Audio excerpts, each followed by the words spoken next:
and green growth. The EPR also provides recommendations on how to improve environmental policies and practices. Israel joined the OECD in 2010 and has only undergone one EPR prior to the one we are launching today.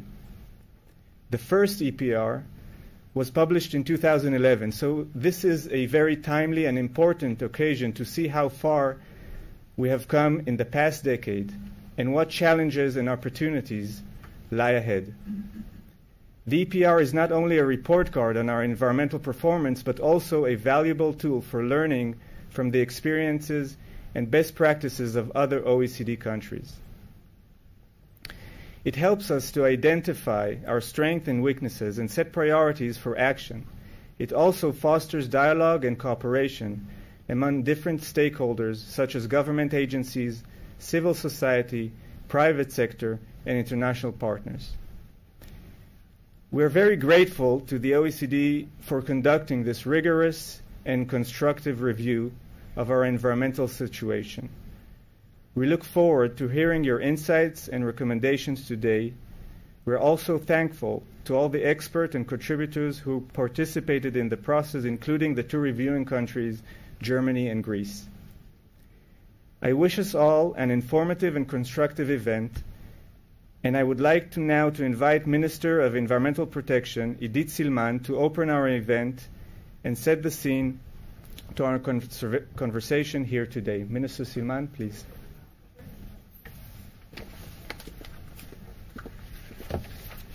תודה רבה. אז בוקר טוב לכולם, ואנחנו שמחים שאתם פה איתנו. הגברת ג'ו טינדל, ששמחים לארח אותה פה, ראש מנהל הסביבה של ה-OECD, גיא סמת, מנכ"ל המשרד להגנת הסביבה, יובל אסטר, סמנכ"ל מדיניות, תכנון ואסטרטגיה, ובכלל כל הצוותים פה, ברוכים הבאים.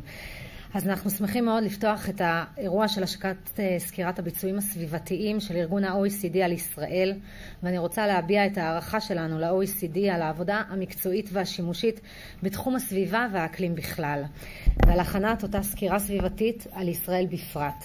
למסרים היוצאים מה-OECD בנושא סביבה ואקלים יש משקל משמעותי, והם משמשים אותנו במדיניות וקידומה של מדיניות סביבתית יעילה ואפקטיבית לטובת כלל אזרחי מדינת ישראל. הדוח שאותו אנחנו משיקים היום משקף את תמונת המצב הסביבתית בישראל מתוך מטרה לשפר את הדורש שיפור מצד אחד ולשתף בהישגים וביכולות הייחודיות של ישראל מצד שני. חשוב לזכור כי לא מדובר במסמך שאמור לשרת את המשרד להגנת הסביבה בלבד. ההמלצות, המדיניות שבו נועדו עבור כל גופי הממשלה הרלוונטיים, שכן הסביבה מושפעת מהפעולות של כל המגזרים והמשרדים בכלל.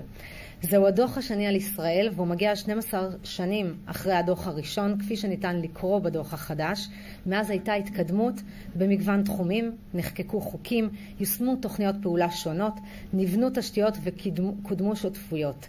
חלק מצעדים אלה קודמו בין השאר בעקבות המלצות של הדוח הקודם של ה-OECD. יחד עם זאת, וצריך לומר, נותרו אתגרים רבים בתחום הסביבה שאנחנו עומלים על קידומם. ברמה העולמית אנחנו ניצבים בפני משבר משולש, משבר האקלים ההולך ומחריף, הידרדרות במגוון הביולוגי העולמי והיקפים גדולים של פסולת וזיהום. על מנת להתמודד עם המשבר המשולש הזה נדרש שיתוף פעולה בין כל מדינות העולם, ואנחנו שמחים להיות חלק מהעשייה הבינלאומית, כולל עם עבודת ה-OECD. גם ברמה האזורית אנחנו מצפים לקדם שיתופי פעולה סביבתיים עם שכנינו הקרובים והרחוקים יותר. אנחנו יודעים, וגם אני מאמינה באופן אישי, שעבודה משותפת בנושא אקלים, מגוון ביולוגי וניהול משאבי טבע יכולים להוות גשר לבניית אמון ושיתופי פעולה נוספים.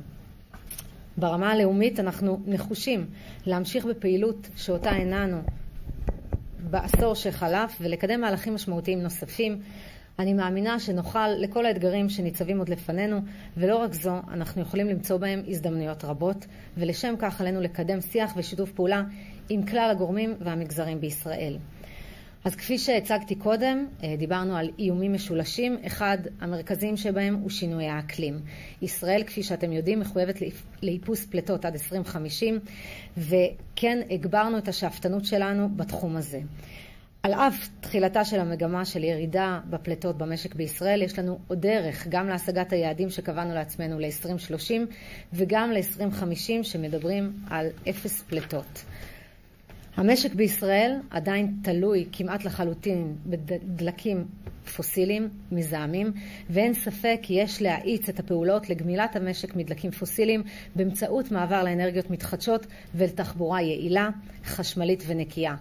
אנחנו יודעים, ואנחנו גם אומרים את זה כל הזמן, של אותו חלק של האנרגיות המתחדשות בתמהיל האנרגטי של ישראל חייב לגדול, ולכן גם צריך לומר שבישיבת הממשלה האחרונה אנחנו דרשנו תוכנית רחבה לאנרגיות מתחדשות שאנחנו מאמינים בקידומה. כדי להשיג את המטרות, אנחנו מקדמים חוק ברור ומחייב, חוק אקלים, שבו היעדים יחויבו בחקיקה ויעוגנו מנגנונים למעבר למשק מאופס פלטות ולהיערכות של המשק לשינויים של האקלים. אני נחושה להביא את אישור החוק בממשלה ובכנסת עד לוועידת האקלים בדובאי. צעד מרכזי נוסף שיש לקדם וליישם הוא תמחור פחמן, שמדינות ה-OECD הבינו כבר שזה הכלי היעיל, הכלכלי ביותר להפחתת פלטות ולשמירת התחרותיות של התעשייה. תמחור פחמן בישראל יאפשר כניסה מהירה של אנרגיות מתחדשות במקום הדלקים המזהמים. תקבוליו יסייעו לאוכלוסיות מוחלשות, לתעשייה ולמשק להתייעל אנרגטית ולעבור לכלכלה שהגדרנו אותה כמאופסת פלטות, תוך שמירה על עקרונות של מעבר צודק. גם בתחום ההיערכות לשינוי האקלים, האדפטציה, נדרשת פעילות רחבה לאור הימצאותה של ישראל בהוט ספוט אקלימי, בו אנו חשים את אותם השפעות של שינוי האקלים באופן מוחשי ובעוצמה חזקה יותר מהממוצע העולמי. כדי ליישם פתרונות, המשרד להגנת הסביבה ישלב כוחות עם הרשויות המקומיות שאותם אנחנו רואים כזרוע הביצועית של המשרד וכשותף שיש לחזק. צריך לומר שאנחנו במשרד הגדרנו את השלטון המקומי והאזורי כקהלי יעד שלנו וכשותפים אמיתיים שלנו, וגם פיתחנו תוכניות ייעודיות גם למגזרים השונים בתוך השלטון המקומי, ביניהם המגזר הערבי והמגזר החרדי. מאז כניסתי לתפקיד לא נחתי לרגע והתחלנו להניע מהלכים רבים. הקצינו עשרות מיליוני שקלים להכנתם של תוכניות הערכות לרשויות המקומיות. המשרד מלווה את כלל משרדי הממשלה בהכנת אותם תוכניות להערכות שינוי אקלים בתחומי העיסוק השונים, על ידי אותה מנהלת של הערכות לשינוי אקלים שנמצאת תחת המשרד ובהובלתו. אנחנו מקדמים פרויקטים של ייעור והצללת המרחב העירוני, מפות סיכונים ועוד. המפתח להתמודדות עם אתגרי האקלים כרוך גם בטכנולוגיה וחדשנות, ובתחום זה אני מאמינה שישראל יכולה לתרום רבות למדינות אחרות, ב-OECD ומחוצה לו. זו דוגמה מצוינת למקום שמדינת ישראל יכולה וצריכה למלא בהתמודדות הגלובלית עם אתגרי משברי האקלים, הרבה מעבר לחלק שלנו, הקטן יחסית, בפלטות העולמיות. כדי לעמוד ביעדי ההפחתה וכדי להיערך להשפעות שינוי האקלים, נדרשת הירתמות של כל הממשלה ושיתוף פעולה טוב בין המשרדים השונים. לכן אני שמחה שהממשלה החליטה לאחרונה לאמץ את ההצעה שלנו ולהקים ועדת שרים לענייני סביבה ואקלים, שאני עומדת ברשותה, ואני מאמינה שבכוחה של ועדת שרים זו להביא להישגים ושיתופי פעולה חדשים. צריך לומר שכבר נקבע דיון ראשון שיערך בקרוב והוא בתחומי האקלים. תחום ניהול הפסולת והכלכלה המעגלית שאותו דוח ה-OECD בוחן פה לעומק הוא נושא מיקוד נוסף של המשרד.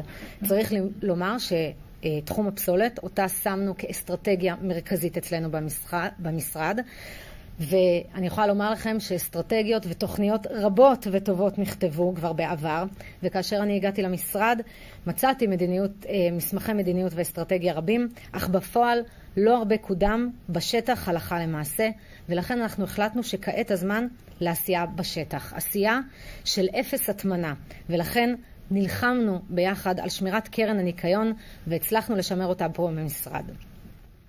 כיום זה ידוע שישראל מטמינה כמעט 80% מהפסולת שלה, נתון שהוא בלתי נתפס במדינות ה-OECD. שכן בכל מדינה עם משאבי קרקע מוגבלים בישראל, כמו מה שאנחנו מכירים, זה לא מציאות שמתקבלת על הדעת. 10% מסך פליטות גזי החממה בישראל מקורם בפליטות מתאן מוטמנות, וכמות הפסולת שלנו רק הולכת וגדלה, ולזה יש השלכות אדירות על הזיהום ועל איכות החיים. המשרד להגנת הסביבה מחויב לסיום עידן ההטמנה. אנחנו משקיעים מאמצים רבים, ואתם יודעים את זה, בקידום מסגרת חוקית אפקטיבית וביצירת שיתופי פעולה שיאפשרו לצמצם את היקף הפסולת הנוצרת, להקים תשתיות ראויות למיון פסולת ולטיפול בה, ולהעלות את שיעורי המחזור בישראל. הטיפול בפסולת יכול להפוך, ואנחנו כל הזמן אומרים את זה, לקטר חברתי וכלכלי, מנוע צמיחה אדיר למשק ומקור למשרות ירוקות. המשרד בשיתוף פעולה מלא עם הרשויות המקומיות יוביל לפתרון של משבר הפסולת. כבר הקצינו יותר ממיליארד שקלים לטובת תמיכה בהקמה, בשדרוג, בתכנון והקמה של מתקנים, אותם מתקני קצה שאנחנו מדברים עליהם של טיפול בפסולת, וצריך לומר שייצרנו ופתחנו את אותה הסדרה תעריפית של חשמל מפסולת, באמת אסטרטגיה של מזבל לזהב. עלינו גם לחזק את יכולות הפיקוח, האכיפה וההרתעה שלנו. אחד האתגרים הגדולים בתחום הפסולת הוא טיפול בפסולת בניין.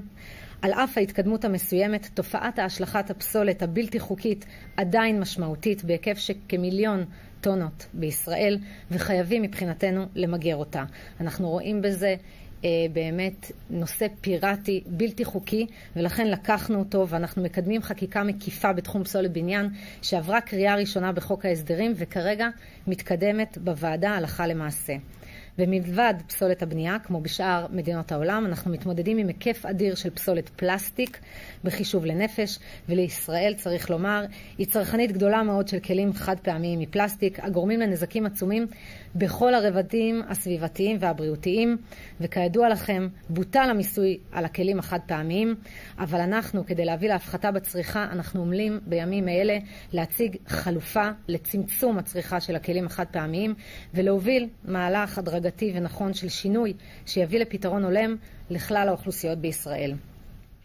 צריך לומר שאנחנו, מאוד חשוב לנו, ההשקעה בתחום מניעת שריפות פסולת בלתי חוקיות בשטחים פתוחים. ביום ראשון, צריך לומר, תעלה הצעת מחליטים לממשלה בנושא הזה, של מדברת על מפגעים חוצי גבולות. אחת מהצעות המחליטים החשובות שמטפלות ב-33 אתרים פיראטיים, בלתי חוקיים, צמודי גדר. אנחנו מתחילים לנוע לעבר פתרון גם בתחום הזה, ולוקחים בעלות ואחריות, כי בסוף בתחומים האלה, אתם יודעים כמוני, שאין גבולות, והאוויר והסביבה והמים הם של כולנו. צריך להזכיר שגם כדי לטפל בבעיות הפסולת, אנחנו לא רק מדברים על מתקני קצה, אנחנו גם מתקדמים לעבר מתקני קצה, ויצאנו למכרז ראשון ביחד עם החשב הכללי באוצר, ובאמת בנאות חובב כבר יצאנו לדרך, ואנחנו יוצאים לדרך במקומות נוספים. אנחנו משקיעים רבות גם בתחום החינוך הסביבתי, אנחנו מדברים על קמפיין מאוד גדול שיטפל בישראל נקייה, אנחנו מאמינים שהכל מתחיל בחינוך, ומושקעים כאן בתחום החינוך משאבים ותוכניות חשובות פר מגזרים, מגזר חרדי ומגזר ערבי, הכל מותאם. המשרד מתמקד בנושא של אותה הסדרה חכמה, הרישוי המשולב, הרפורמה ברישוי הסביבתי המשולב של ה-OECD, שה-OECD דחף רבות בשנים האחרונות, מקודמת על ידי המשרד להגנת הסביבה ומשרד האוצר. צריך לומר שזו אחת הרפורמות המשמעותיות ביותר לשיפור הרגולציה בישראל, והיא צפויה להביא להפחתת זיהומים וסיכונים מהתעשייה בארץ. הרישוי הסביבתי זה לסיזמור, זה יביא להפחתת בירוקרטיה, רגולציה עודפת, דיגיטציה של אותו שירות ממשלתי ויצירת ודאות לתעשייה. גם את זה קידמנו ועבר בקריאה ראשונה בתוך חוק ההסדרים, ואנחנו מקדמים כרגע בתוך הוועדה. כפי שה-OECD מרבה להדגיש, אנחנו רואים כאן את הקשר הברור בין תועלת סביבתית ותועלת כלכלית, והרפורמה צפויה להביא לתועלת משקית בעלויות ישירות של 0.5 מיליארד שקל ועוד 2 עד 3 מיליארד שקלים בעלויות עקיפות, תוך העלאת הפריון של התעשייה שתבצע השקעות סביבתיות יעילות יותר. ואנחנו ממשיכים במאמצים שלנו לקדם את החקיקה בכנסת. נושא נוסף שאתם יודעים מאוד שחשוב וקרוב גם לליבי, הוא הגנה על הים ועל הטבע הישראלי. אני יודעת וגם אתם יודעים שאלה נכסים ששייכים לכלל הציבור, והמחויבות שלנו לעשות כל מה שניתן כדי לשמור עליהם. גם כאן נהפוך כל אבן כדי למצוא פתרון סביבתי ארוך טווח למרחב ים המלח, שצריך לומר קרוב לליבי מאוד, ורק לא מזמן קידמנו סיור שם רחב, ואנחנו נקדם את חוק התלמ"ת למוכנות ולתגובה לזיהום ים, ונקדם תוכניות לשמורות טבע ימיות במים הכלכליים של ישראל. ביום חמישי נהיה בכנס בנושא, וכן תוכניות פעולה וחקיקה לשמירת המגוון הביולוגי. אנחנו נמשיך לחזק ולשמור על שיתופי פעולה עם ארגוני הסביבה שקרובים לליבנו, ונקדם פעילות לחינוך סביבתי ואהבת הארץ. בני הדור הצעיר, צריך לומר, הם שותפים אמיתיים, חשובים ויקרים, ויש לנו מחויבות מוסרית לעבוד איתם ולמען עתידם. זה מביא אותי לסיום הדברים, שאנחנו רוצים כולנו, וגם אני, להסתכל קדימה, אל מועד כלשהו, בעוד כעשור, בו תתקיים השקה של דוח הביצועים הבא, השלישי של מדינת ישראל. עשור זה אומנם לא שנות דור, אבל חלק מילדינו כבר היו מבוגרים יותר, והם ישאלו אותנו מה עשינו כדי לשפר את מצב הסביבה בישראל. מה עשינו כדי לקדם את נושא שינוי האקלים, וכיצד קידמנו את המעבר לכלכלה שהיא מעגלית. מה יישמנו מכל ההחלטות וההמלצות הטובות וההכרחיות שיש בדוח הזה שאנחנו משיקים היום. אז אני מקווה, ואף מאמינה ויודעת, שנדע להשיב ולהציג מהלכים חשובים שקודמו, כי כבר עשינו את זה בזמן הקצר שאנחנו נמצאים פה, ואני יודעת שנעבוד קשה כדי שזה יקרה, ושיש לנו שותפים אמיתיים למטרות שלנו גם ברמת השלטון המקומי והאזורי, גם ברמת המגזרים השונים בחברה הישראלית, שכל כך חשוב לחבר אותם, ואנחנו המחברים האמיתיים. ויש כאן במשרד אנשים סופר מוכשרים בתחומם ופרופסיונליים, ובעיקר אנשים שהלב שלהם נמצא במקום הנכון לטובת עשייה ושינוי אמיתי של המציאות בישראל ובעולם בכלל. אז בעזרת השם נעשה ונצליח. תודה רבה.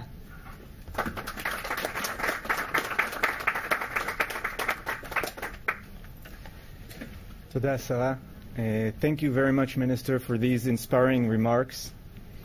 I am now delighted to invite Ms. Jo Tyndall, Director of the OECD Environmental Director, to present the key findings and recommendations of Israel's EPR. Jo, the floor is yours.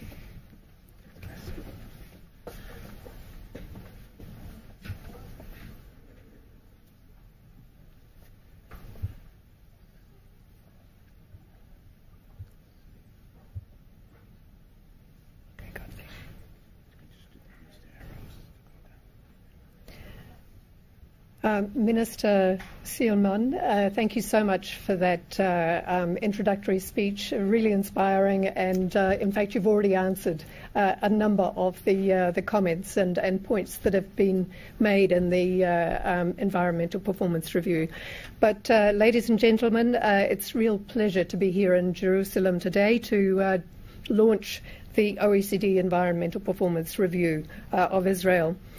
These reviews provide an evidence-based assessment of countries' progress towards their environmental objectives. They promote peer learning, document good practices, and provide recommendations that are really designed to help countries make further progress towards their environmental goals. As the Minister indicated, this is the second Environmental Performance Review, or EPR, of Israel, following one in 2011. We wish we could do them more frequently than every decade, but it is good. We can at least come once every 10 years or so and have an intensive look. So in addition to a core chapter on sustainable development, this EPR includes a special chapter on waste management and circular economy. We always use reviewing countries, and for this EPR, Greece and Germany brought their experience and valuable contribution to this particular focus chapter. So I'd also really like to open by thanking you and your ministry, as well as colleagues from the government, for the really excellent support and cooperation you provided throughout this review process. And the preparations for the review have also benefited from inputs from environmental NGOs, academics, representatives of business, and local authorities. So the OECD member countries discussed the report, approved its assessment and the recommendations in it on the 5th of December last year. And today I'm just going to take the opportunity to present some key findings from the review. So Israel can be really commended for its increased climate ambitions in recent years. It's set absolute greenhouse gas emissions reduction targets for 2030 and 2050. These include an 85% greenhouse gas reduction target for 2050, as well as sectoral targets for emissions from the electricity generation, solid waste, transport and industry sectors. It's also declared an overall aim of achieving carbon neutrality by 2050. Israel's low-carbon economy strategy, called Israel 2050, developed through an interministerial and cross-sectoral process, was really a positive step forward. However, as the Minister noted, currently Israel isn't on track to reaching these targets, and the graph on this slide shows that, the trajectory for business as usual to 2050. So significant additional efforts are going to be required, including major investments in solar energy infrastructure, sustainable mobility and energy efficiency in buildings. Adopting the draft climate law with its binding targets would be an important step to help this. Now, Israel's energy mix still relies very heavily on fossil fuels. Despite some progress towards improving the energy mix, the share of renewables remains, unfortunately, the second lowest or the second smallest in the OECD. The share of natural gas in electricity generation rose from 37% in 2010 to 69% in 2021. That's been driven chiefly by the discovery of offshore natural gas reserves. Now, the good thing is that strengthened the country's energy security and contributed to most of the greenhouse gas emissions reductions and the improvements in air pollution over that period. But that's because, in parallel, coal's share in electricity generation decreased considerably. It had been 59% in 2010, and it reduced to 23% in 2021. So we commend Israel for phasing out coal and note the timetable for all coal plants to be closed by June 2026. Despite a vast potential for solar power, renewable sources accounted for only 8% in electricity generation and 5% in the total energy supply in 2021. Increasing demand for new housing and infrastructure, along with other factors, is adding to pressure on open natural landscapes and also to land scarcity. This is one of the constraining factors halting the development of renewable energy in Israel. And there it's important to note that, for example, wind turbines interfere with bird habitats and migration routes, and solar panels need to avoid occupying open spaces to prevent further biodiversity loss. So if land is scarce, it makes it difficult to avoid these unintended environmental consequences. So to advance its climate objectives, the EPR recommends that Israel should adopt a law on climate with legally binding greenhouse gas reduction and renewable energy production targets. It should remove administrative barriers for solar power installations, being mindful of the need to preserve green open spaces, and biodiversity, and it should accelerate integration of renewable sources into the energy grid. Transport is the second largest contributor to GHG emissions after electricity. Emissions have risen by 15% since 2010, and they accounted for 24% of the total in 2019. A big reason for this is that car dependency is very high. Perhaps those of you trying to get from Tel Aviv to Jerusalem this morning might attest to that. Inadequate spatial planning has not provided for sufficient public sector transport infrastructure, the investment needed to keep pace with the rapidly expanding residential sector. In 2020, fully electric vehicles, or EVs, accounted for less than 1% of the total vehicle fleet. EV uptake is impeded by the poor charging infrastructure and also by legal issues complicating the installation of charging points in apartment buildings. In 2021, we note that the Ministry of Energy pushed back a target that had been set to prohibit the import of vehicles with fuel-burning engines from 2030, with a new prohibition date of 5 years later at 2035. To address this high car dependency, the report recommends that Israel should develop a coherent interagency strategy for a low-carbon transition and prioritise investment in public transport. It also needs to strengthen the links between transport and land use planning, while enhancing also the role of local governments in this area. I'd also just quickly note that addressing emissions from buildings also requires attention. The rapidly expanding residential sector and its growing energy intensity call for accelerated implementation of the mandatory sustainable building standard for all new buildings and establishing energy efficiency standards for existing buildings. Now, despite its relatively small size, Israel plays an important role in biodiversity, and that's by virtue of being at a junction of migratory routes between Europe, Asia and Africa. Balanced against that, though, the status of indigenous species is really quite concerning.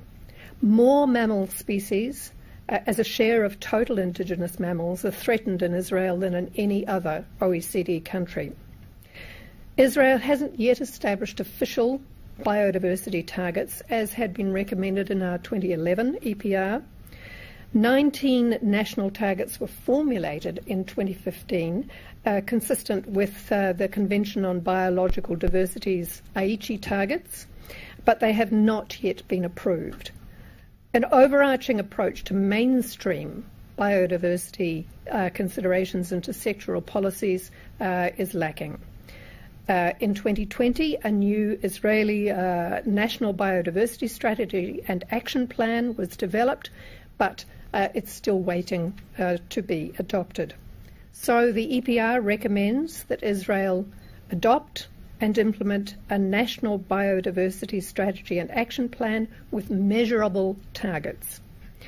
That it should mainstream biodiversity protection into sectoral policies, particularly for agriculture.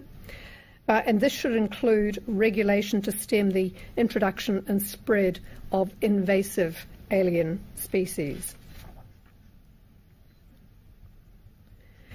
The report recognises and commends the significant efforts Israel has made to improve water security, combining massive infrastructure investment in desalination and wastewater reuse with awareness raising on the need to use water wisely. Along with robust allocation and pricing policy, this has made Israel the largest user of recycled wastewater for agriculture across the whole OECD. Nonetheless, the impact of Israel's agriculture on water abstraction and pollution continues to be the biggest challenge in this area. Water quality therefore remains an issue, notably nitrogen pollution of groundwater, and that's caused by extensive fertiliser use. By 2020, the country planned to have tertiary treatment of all its wastewater treatment plants, but 2 years after this target date, less than 55% of all wastewater receives tertiary treatment, and that's due to delays in upgrading large plants in Jerusalem and Haifa. At the same time, Israel is highly vulnerable to the impacts of climate change. And I'm sure you'll all be aware that in recent years there have been more extreme weather events, more frequent and lasting longer, including years that were either, from one end of the spectrum to the other, excessively wet or very, very dry. To adapt to the impacts of climate change, we encourage Israel to step up its efforts, which remain at an early stage. So just to note here, in the area of water management, the EPR makes recommendations that Israel should continue to reduce freshwater consumption in agriculture through better water allocation planning and price signals.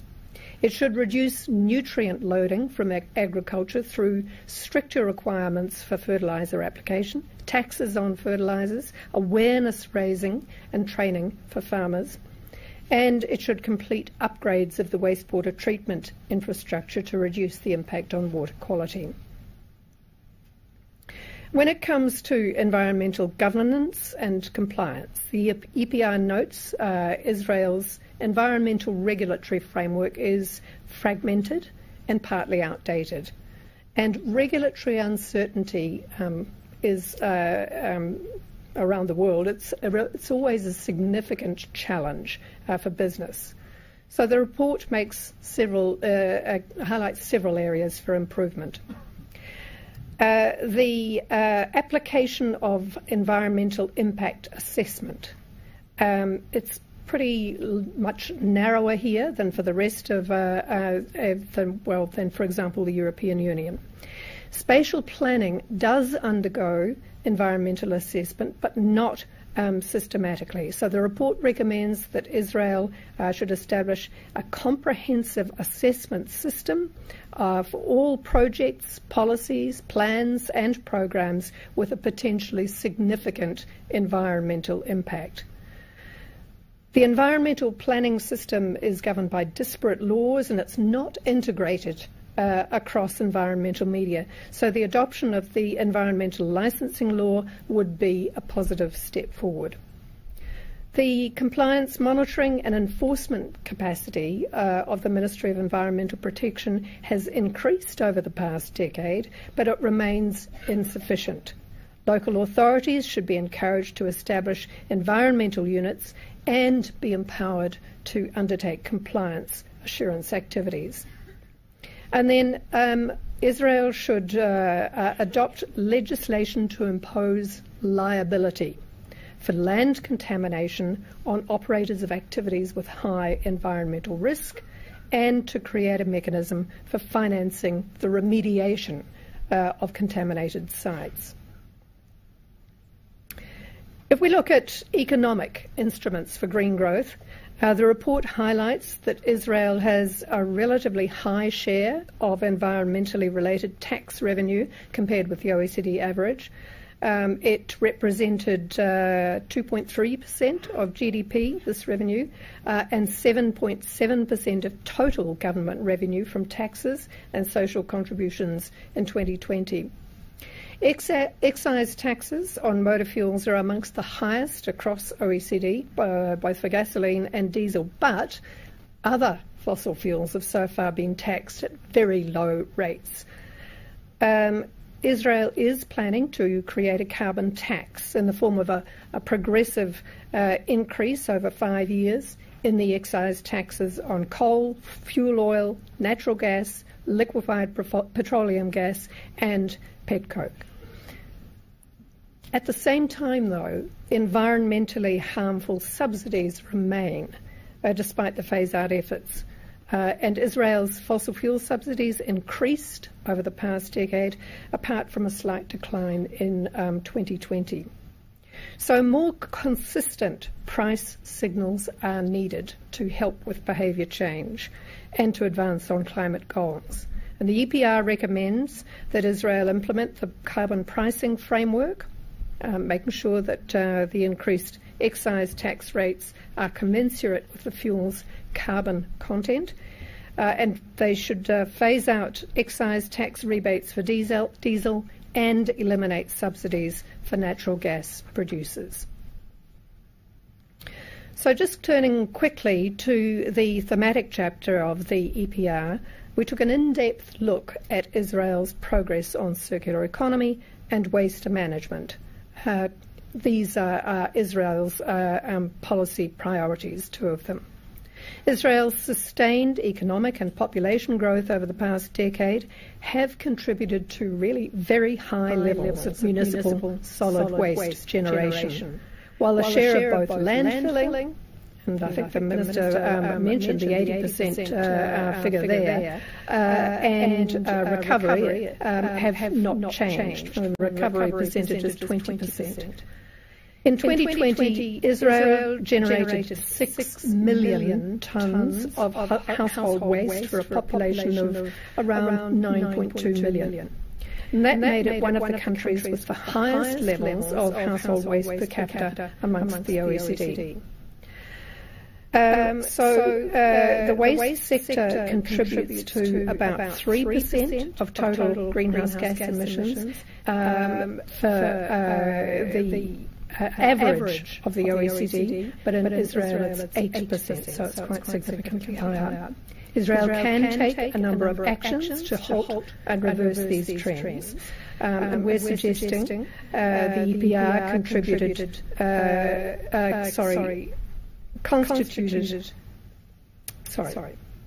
The EPR congratulated Israel's adoption in 2021 of a tax on single-use plastic utensils that doubled the average consumer price of these items. And we know this aimed to change consumer behaviour and was showing some early positive results. But as the Minister noted, we are aware that the tax was revoked earlier this year. I took very good note of your point, Minister, that you're looking at alternative measures there. Israel's economy is relatively resource intensive as the country's domestic material consumption and footprint per capita are both above the OECD average. Its material productivity, that's the amount of economic output generated per unit of materials consumed, that productivity declined between 2010 and 2019, going against the average trend for OECD countries. So in that context, I'm really pleased to read that Israel has improved the regulatory framework for waste management to offer incentives for separation at source, the treatment of biodegradable waste and extended producer responsibility schemes. But the existing economic instruments for waste management don't provide enough incentive yet for behavioural change. And it's important now for Israel to focus more upstream at those phases of a circular economy that aim to prevent waste from occurring in the first place and keep resources in use within the economy. And an economy-wide approach is needed, with Israel needing to define clear objectives and actions across sectors and government departments.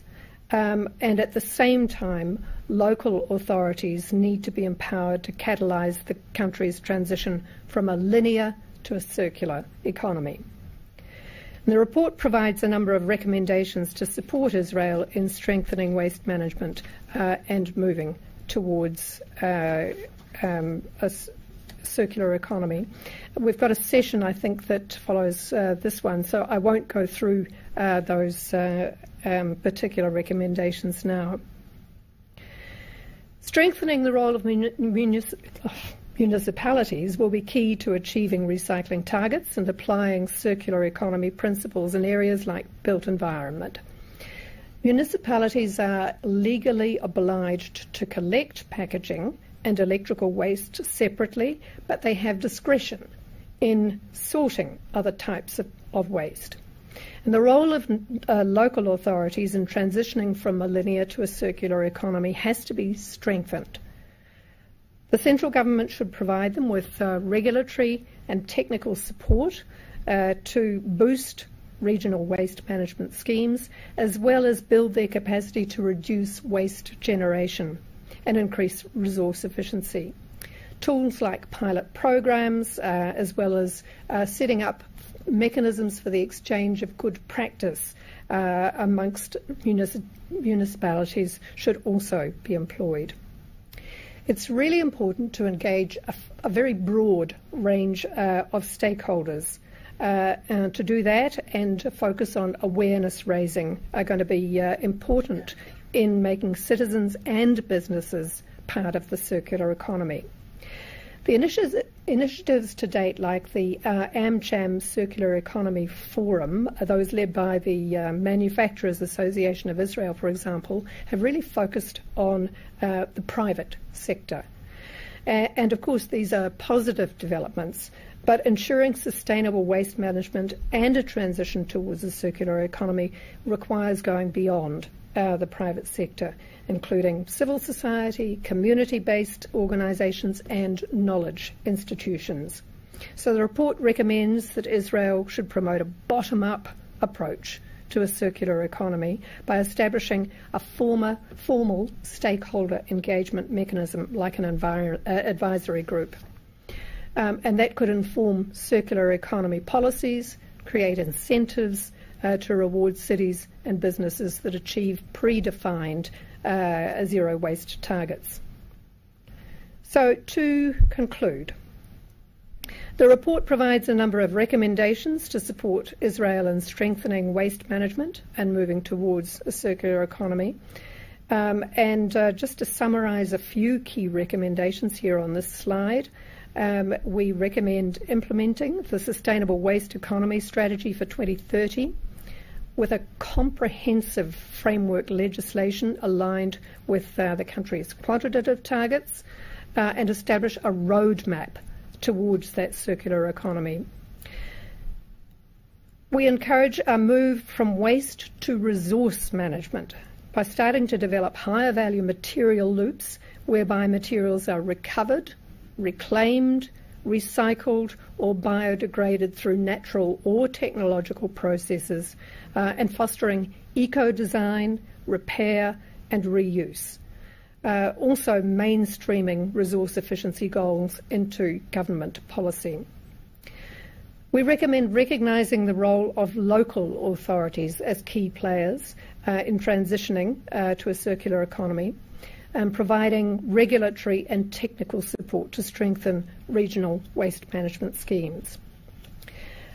Then there is a recommendation to set up economic incentives for the separate collection of waste streams and recycling, which could include deposit refund schemes, differentiated disposal fees, and pay-as-you-throw schemes.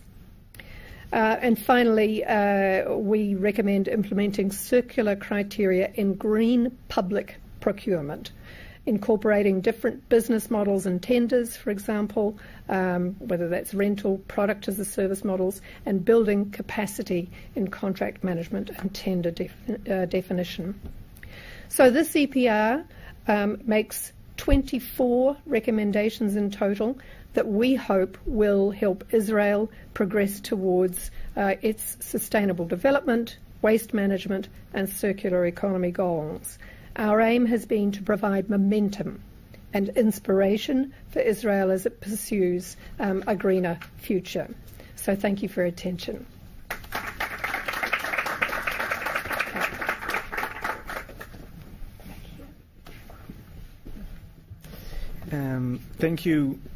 Thank you very much, Jo. And I want now to invite Mr. Guy Samet, Director General of the Ministry of Environmental Protection, to give us Israel perspective of what we just heard from Jo. So first of all, Jo, I would like to thank you for your very interesting presentation. It's we cannot say that we are very happy to see the results, but this is the facts, and we will handle it. So I will switch into Hebrew. אני אשתדל להציג את המצגת של המשרד. זאת היא תוכנית העבודה שלנו כמשרד. הצגנו אותה בכנסת לפני כמה חודשים. ואני רוצה לתת דגשים בעקבות הדוח שפורסם, ושנראה מה אנחנו מתכוונים לעשות בשנים הבאות. אנחנו חושבים שכולנו מבינים שיש פה הרבה עבודה, אין אופציה שנגמור אותה בשנה אחת, אבל השרה כבר הציבה מספר מטרות שהן ממוקדות, ואפשר גם לראות את הדברים שהשתקפו בדוח. בואו נעבור לשקף הראשון. בבקשה. סליחה, בסדר, חשבתי ש...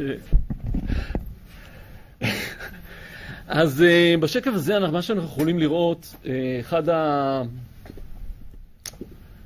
אחד הנושאים שעלו מתוך הדוח זה את השילוב של השלטון המקומי. ואת שילובו של השלטון המקומי זיהינו כמטרה, השרה זיהתה כמטרה. השלטון המקומי לא מספיק מעורב, וזה גם נוגע לחקיקות השונות בישראל, שלא מוטלות על ראש העיר. למשל, המטרות המחזור אינן מוטלות על ראש הרשות במפורש, אלא המדינה לא לקחת לעצמה כיעד, מה שמסבך את היכולת שלנו כמדינה לטפל, שאנחנו מאמינים שבאמת השלטון המקומי הוא יכול להיות אחראי, אבל לכל מדינה יש את הסיטואציה והחוקים הספציפיים שלה. במסגרת החוקים הספציפיים שלנו אנחנו מנסים לקדם את הדברים, כאשר אנחנו מנסים כן לערב את הרשויות המקומיות, גם את הרשויות החלשות. יש לנו רשויות שהן יחסית חלשות, מגזריות הרבה פעמים, חרדים, ערבים, בני מיעוטים. עדיין אנחנו רוצים לערב את כולם, גם אם יותר פשוט לפעמים זה לפעול לבד. אנחנו חושבים שסיסטמטית יותר נכון לתת להם ולהיות מעורבים. אז זה נושא שהוא נמצא כאן בכחול בצד. נושאים אחרים הם בעצם כל הנושאים שמוזכרים בדוח עצמו, מיישום מדיניות הפסולת שזוכה לפרק ארוך ונפרד בדוח של ה-OECD, דרך נושא האקלים, הסביבה הקרובה. אנחנו בחרנו נושאים שהם קרובים לליבו של האזרח, שאנשים ירגישו את אותם צעדים שאנחנו רוצים לנקוט. הגנה על הטבע הישראלי, הכה מיוחד, כפי שהוצג במצגת, המגוון הביולוגי הרחב של ישראל, דומה למעט מאוד מדינות והרבה יותר גדולות כמו ארצות הברית נניח, או זה הוצג מאוד יפה, שאנחנו שם בחבורה לא רעה של מדינות, אבל עם בעיה מאוד גדולה. אבל באמת המגוון הישראלי ייחודי, והסדרה חכמה אלה תהליכים שאנחנו צריכים לעבור פנימה בתוך המשרד. נתחיל בפסולת שהוא בעצם זוכה לפרק הארוך ביותר, ובינינו גם נושא משמעותי. השרה הציבה את זה כאחד הנושאים הראשונים. כפי שהוזכר בדוח, הדוח בעצם אומר, תיישמו את האסטרטגיה שהחלטתם עליה. והשרה החליטה כשהיא נכנסה לתפקיד, שלא כותבים אסטרטגיה חדשה, יש כל כך הרבה מה לעשות, כתבו כל כך הרבה פעמים אסטרטגיות, גם אני הייתי שותף לכתיבת חלק מהאסטרטגיות, ובסוף יש שם כל כך הרבה מכנה משותף שאותו צריך לקדם, ולכן בחרנו לקדם את המכנה המשותף במקום להתחיל לעסוק במחלוקות. והמכנה המשותף עובר מבחינתנו דרך צעדים מיידיים להקמת מתקנים. אנחנו רוצים להקים מתקני מיון, ואנחנו מקימים אותם בעברון בצפון, ואנחנו מקווים שגם בחירייה יתקדם המכרז ויהיה לנו מתקן מיון. בדרום כבר פעילים מתקני מיון, ואנחנו למעשה מאמינים שכ2.5 מיליון טון מתוך הפסולת הישראלית כבר בשנה הקרובה יעברו למיון. אנחנו גדלים מ2 מיליון ל2.5 מיליון, גידול יפה, ובהמשך, ברגע שכל שאר מתקני מיון שדיברתי עליהם, אנחנו נגיע ל60% ו70% מהפסולת עד שנשלים את המיון. אבל המיון זה בהחלט צעד ראשון, יפה מאוד שאנחנו עושים אותו, אבל יש עוד צעדים אחרים שאנחנו צריכים לעשות. מה הצעדים הבאים שאנחנו רוצים לעשות? יש לנו שני מכרזים, שני זכיינים, אחד באזור ראשון לציון, והשני באזור הנגב, בדיה. שני מתקנים בראשון לציון, יש כבר עבודות בשטח שנעשות כדי להקים מתקן לעיכול אנאירובי. מתקן נוסף זה באזור דיה, שניהם ביחד מגיעים ל2,000 טון ליום. זה כמות נכבדת של פסולת, מתקנים משמעותיים, זוכים להתנגדות ציבורית משמעותית. כמו שאנחנו מכירים גם באירופה, אין מתקן פסולת שקם ללא התנגדות ציבורית, לצערנו. אנחנו מבינים את דאגת התושבים, אבל אנחנו יודעים גם כן שזה לפעמים עובר לנימבי.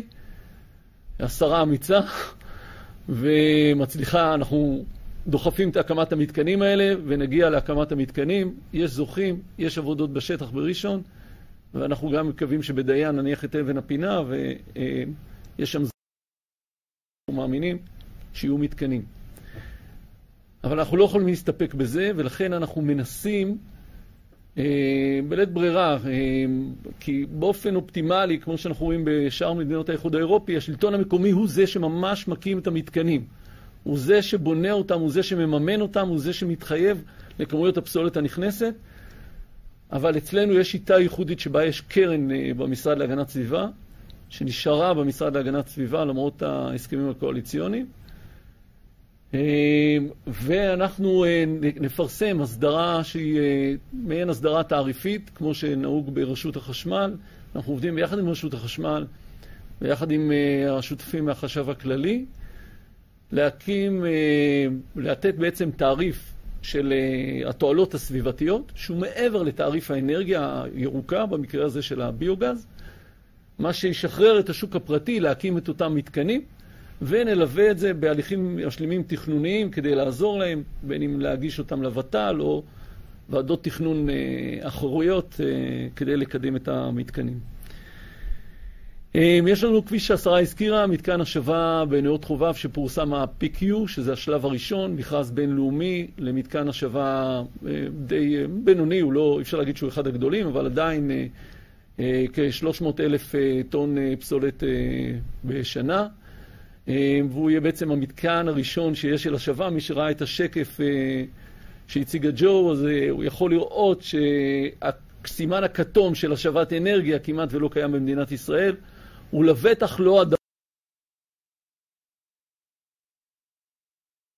No single place in Europe has managed to get zero, but we're trying to get there. You have to get there, and we have to go through that. And we have to work on the entire pyramid. And therefore, also in terms of reduction at source, we also want to have a national plan in place that will promote reduction at source, and that's where we don't have a directive. We actually decided on, and then we started to fight over the little details. Actually, we don't have a national plan in place. We're missing it, and we need it as part of the pyramid. So it's well known around the world, and we of course want to do that too.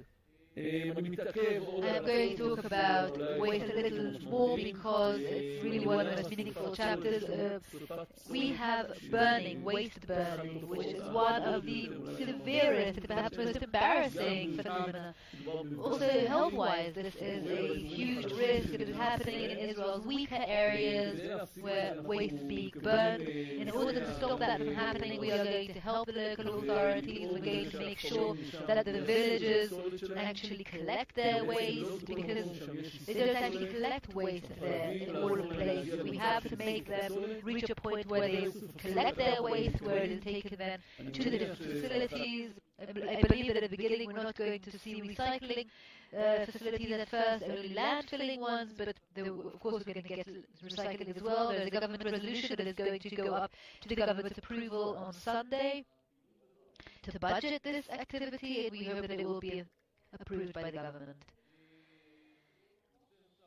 Another point is the construction waste. Construction waste, we have laws being legislated, going to go into the arrangement law. We passed in the Knesset, and actually passed first reading next Thursday. You're all invited to the committee meeting. We're hoping to pass it by the end of the year so that we can actually change our policy and have a unique Israeli law, because we looked at laws around the world where actually there will be an enforcement system that is digital and will bind those who create the waste to give the money to the facility under digital monitoring using GPS, so that the citizens will be able to see that there's closure, the process has come full circle, and that will transition us to circular processes and not just an economy that causes damage to Israel, whether it is pirate or landfilling. We're going to have a Clean Israel campaign. We think that all of these steps, all the waste management steps together are supposed to be introduced to the public. The public is supposed to encounter it in the way it behaves in open spaces, in natural reserves, in terms of the objection to the facilities that is trying to soften this whole NIMBY. We'll also have a tender that we talked about. There will be other land units that will be changed, will be redesignated and repurposed. We need the deposit law to also be amended. Laws we have to improve because they're not good enough. Our performance is not good enough. These laws are not good enough, and we have set up the same biogas mechanism which we talked about with construction waste. So we'll move on from there. As for the climate, we are currently in intense dialogue with the Prime Minister's office and the Ministry of Justice. We are not giving up on the law and what it will look like. We could have, as some of you have heard from me, we could have already passed it several times, but we wanted it to be a meaningful law, and we are insisting upon it. I hope we're headed in the right direction. And the Prime Minister's office is trying to bridge over all the different ministries, and we hope that we will have a meaningful law already in the next few weeks. Because we do strive to get to Dubai with a commitment that's not only a statement by the state of Israel, but something that's meaningful, something that's real. I want to mention the government meeting where the Prime Minister last week האמירות שלנו, של המשרד להגנת הסביבה, של השרה, made by the Ministry of Environmental Protection, and the Minister asked the Minister of Energy to submit within 30 days, and I hope it will.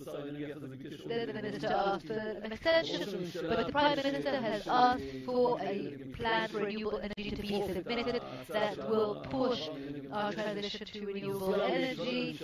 In the meeting, we talked about the finding that was part of the report. We mentioned it. We said that Israel is second from the bottom on the OECD list. We were ranking very badly, and that we really read the EPR, we were able to bring data from it to the government meeting, and I think that these findings and this data really does affect the government. The Prime Minister has asked the Minister of Energy to promote a program that will not only talk about energy and electricity from fossil fuels, but power stations. And I understand that the state, the fact is saying that it needs an immediate solution, but we said that that's impossible, and we brought the OECD data. We said what Germany did and what other countries that were in crisis, who had to transition from fossil fuels did.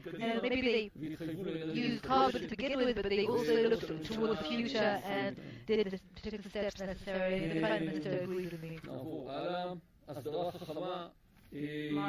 Smart regulation.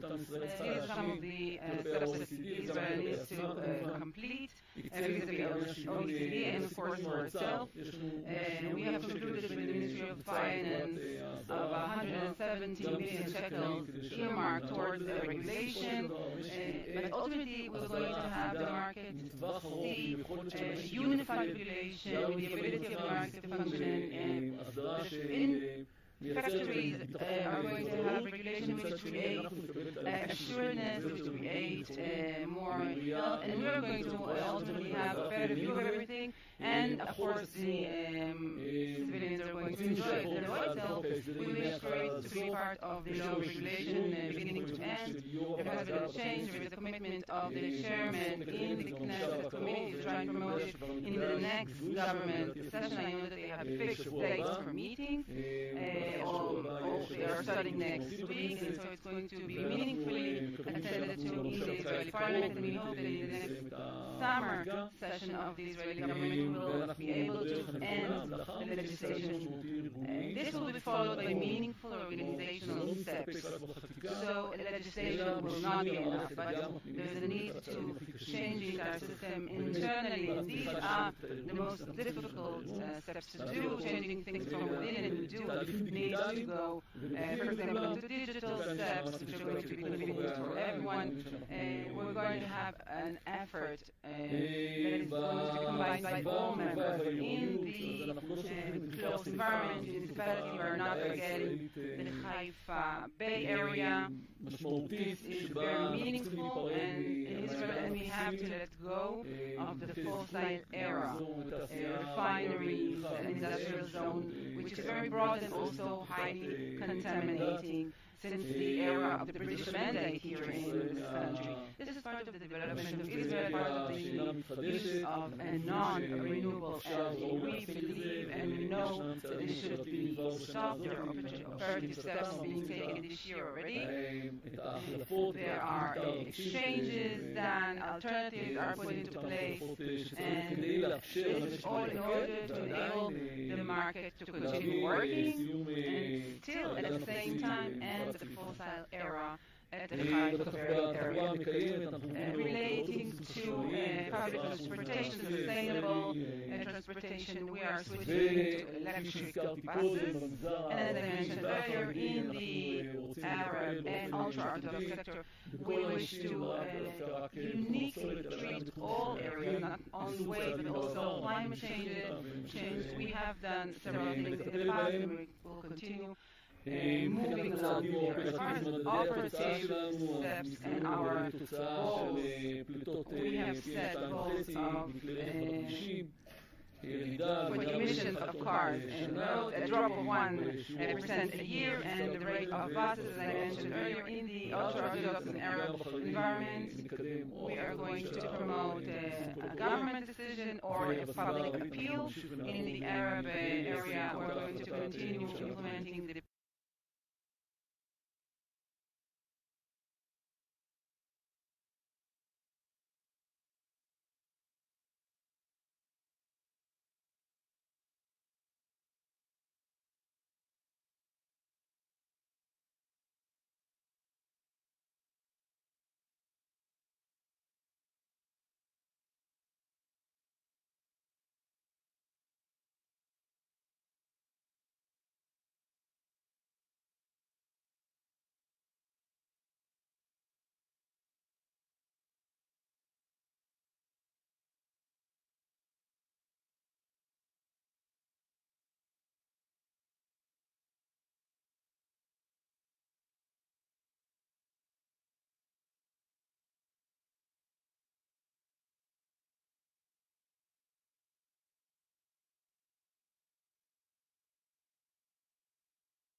from being thrown around and having the animals exposed to it, and also, of course, being very conscious of biodiversity and our responsibility there.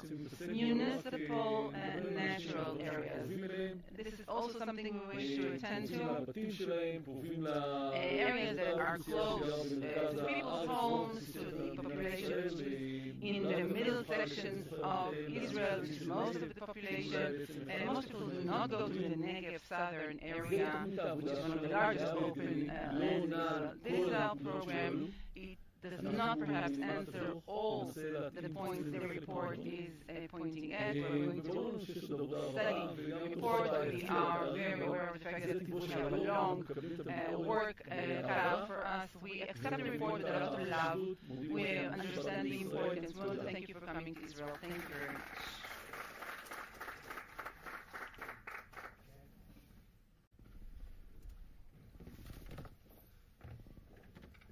Thank you, Guy, for these elaborate descriptions of the measures that Israel takes to better our environmental performance in line with the OECD recommendation and existing gaps.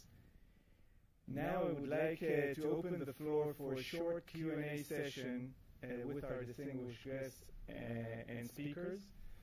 So now I open the floor for a few questions, and the first is Idit from Haaretz. Maybe present yourself and your question. Hi, I'm the environmental reporter of the Haaretz newspaper. I have two questions for Joy. The first one, you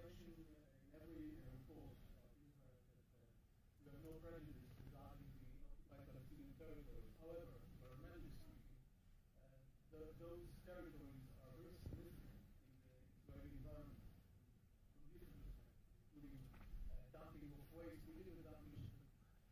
Do you think that we should, in some way, relate this topic, even in the level of seeing how we can cooperate territories with other policies? That's the first question. The second one regarding waste to energy. How the OECD see waste to energy as a way of compatibility with circular economy? Because there are critics who say that waste to energy does not support circular economy.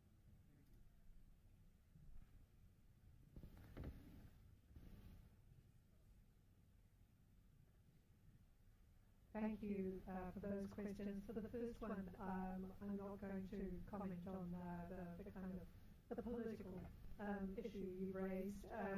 The only comment I would make is that when it comes to environmental issues, they really respect national borders or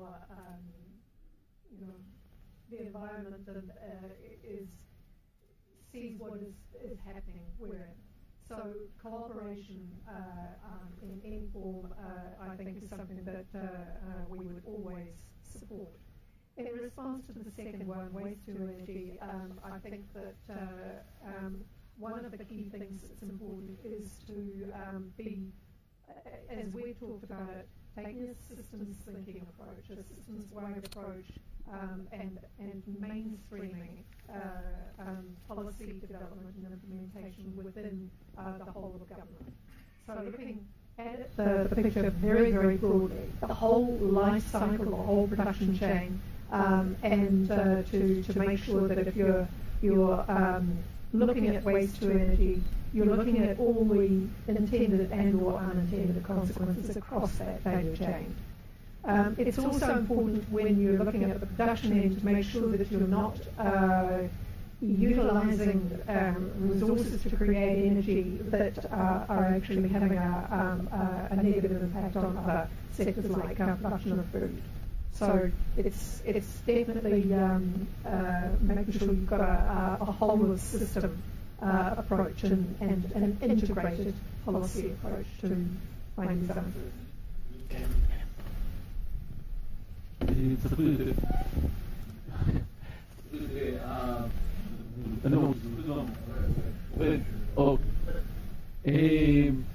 אם מדינת ישראל הייתה תולה את עצמה בשיטת הטיפול במתקני ההשבה, אז אני מבין את הבעיה. אבל אנחנו יוצאים במכרזים בעיקר, מתקדמים כרגע, מה שהתקדם בתקופה הקרובה, לדעתי, זה גם יכול לבדוק את זה מקצועית, זה מתקני העיכול האירובי, זה מתקני המיון, מתקני ההשבה, ייקח להם 5-6 שנים עד שהם יקרו. אבל אתה צריך את כל השיטות שיהיו קיימות. המינון שלהם זה ויכוח לגיטימי. זה ממש ויכוח לגיטימי.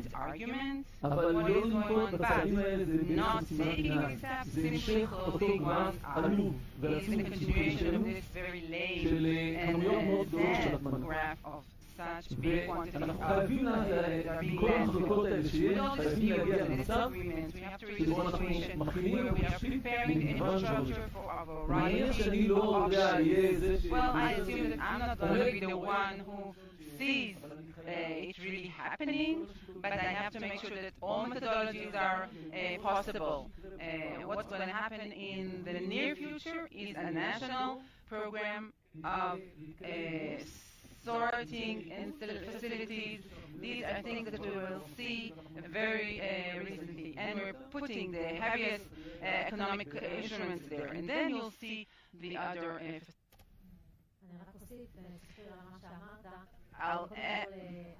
Safrir, you yourself talked about the cross-border hazards, and you do know that we don't see any borders where it comes to water, to air, that affect critical issues. As for the facilities for the treatment. We have arrived at a ministry where they don't have facilities for treating waste. We can keep on talking, we can keep on looking at beautiful presentations, and we have come to change this equation. This change comes with a price tag. Whether it's NIMBY we have to fight, whether it is the wish to create a real change. Change is not easy. Of course, not changing an equation where waste treatment is still the ministry's responsibility only, and local governments will keep on sending to landfilling if we don't decide that the equation is changed. And this is a decision we have made. There are various facilities for waste treatment, and I hope that we're going to go out to the world with proper news. And here in Israel, we're going to promote government resolution to treatment, whether it is preventing its source. There are some municipalities where it's relevant, and they're highly advancing in this direction, but we do have to look at the entire variety. Thank you very much. Ruth Sirkin, followed by Idit. Sue Sirkin from Israel Times. There's a different one called Ruth Sirkin, but she deals with cooking. She's a different lady. We all know that organic waste is a large part of contamination. What is the schedule? And I do understand that you're coming out with a plan. What is the schedule until we reach waste, organic waste sorting at home? I know that you've tried it. As for sorting organic waste at home,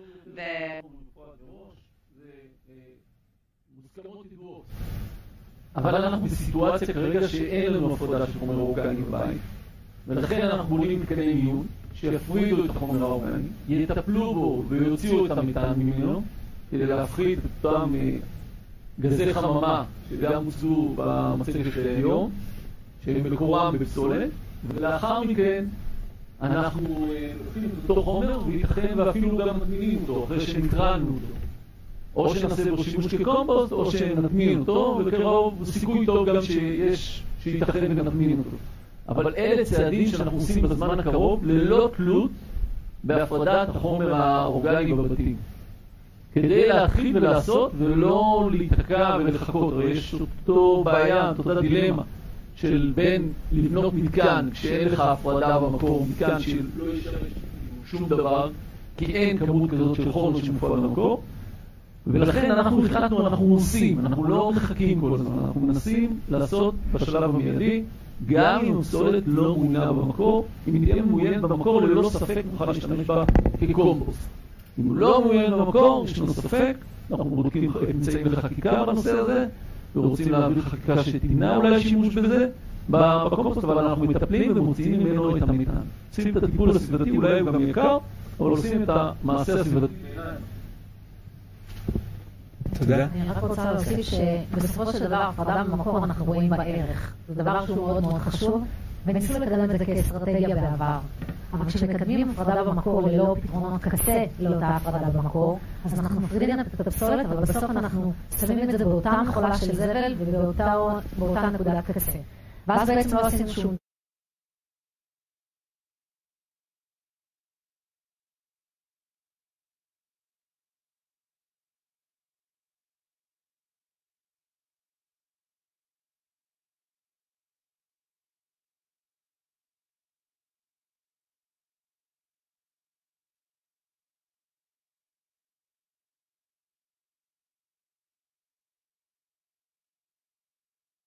סליחה, ולמיין את הפסולת.